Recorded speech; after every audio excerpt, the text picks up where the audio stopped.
Hello everyone, welcome to another Affinity Photo tutorial. In this tutorial, I will show you how to create a really simple and easy Xerox effect, just like the ones that you are seeing on the screen right now. So as always, let's just get right into it. So just for some context, the size of my canvas is 4000 pixels by 5000 pixels. So if you're using a different size canvas, you're going to need to tinker a little bit with the values of the effect in order for the effect to look good on your project. So let's start with some text and let's create a new layer, and let's move the new layer to the bottom, and we are going to make the background actually white, just like that. And let's lock this layer. Now let's click on the text, let's go on live filters and select displays, just like that.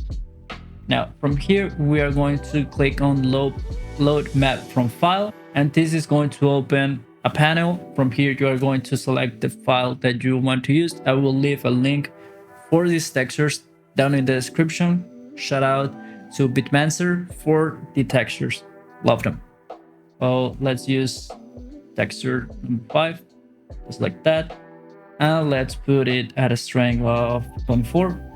And from here we are going to be making it so it looks like one of those old bleeding fonts, and we are going to be doing that by adding a Gaussian blur. Let's just click on Gaussian blur and let's make it 8%, like that. Well, let's move it down below. So we have the displacement matte first, and then we have the Gaussian blur, just like that. Now from here we're almost done, but we are going to be adding the same texture that we used, but on top of everything, just like this, just like that. And let's use difference, just like this. Let's use difference, and we can lower the amount. I'm gonna use 85, just like this. And we can actually like stack the textures. So I'm gonna use this one too, but I'm gonna use one side, like that, and let's click on difference, just like that. This looks good. Let's put this ones on a group and let's call them textures, just like that. Okay, so now from here we are going to be adding a threshold. So let's just go right here on thresholds, and let's move the threshold up, and we are going to be using something around 60%, just like that. This is without the threshold. With the threshold, that just gives us those rough edges back from the image or the text. So now let's just click right here on textures, and let's add a levels layer, just like that. And let's move the gamma to something around, let's do 1.55, like that. So it looks something like this.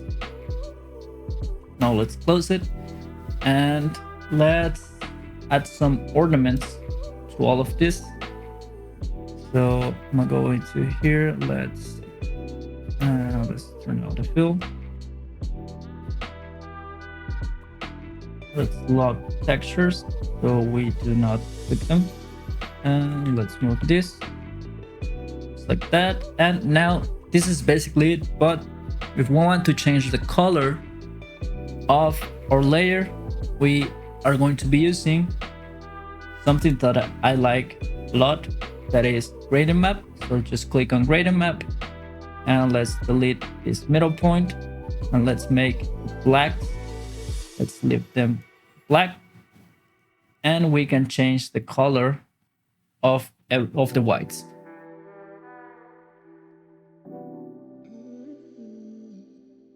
There, that looks good. It's like a mustard yellow, just like that. And that's basically it. That's basically how you can create Xerox effect inside Affinity Photo. You can also stack way more textures on top of it to make it look even better, or you can combine it with some of my other tutorials that will pop right here on the screen. And just to add something a little bit more printer-like, let's add some noise. Let's actually add a lot of noise, something around 80%. That should be good. So just like that. This is without the noise, this is with the noise. You can add it below, just like this. And now from here, let's just export it and see how it looks once it's rendered.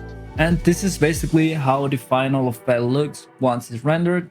You can see that it has all that detail from the Xerox texture, all that detail from the displacement map, and it has that noise that we added at the end by making it look like more grainy, more pointy, more dirty, and it looks really cool. So as always, if you enjoyed the tutorial, if you like it, do not forget to leave a thumbs up, subscribe, and turn the notifications on.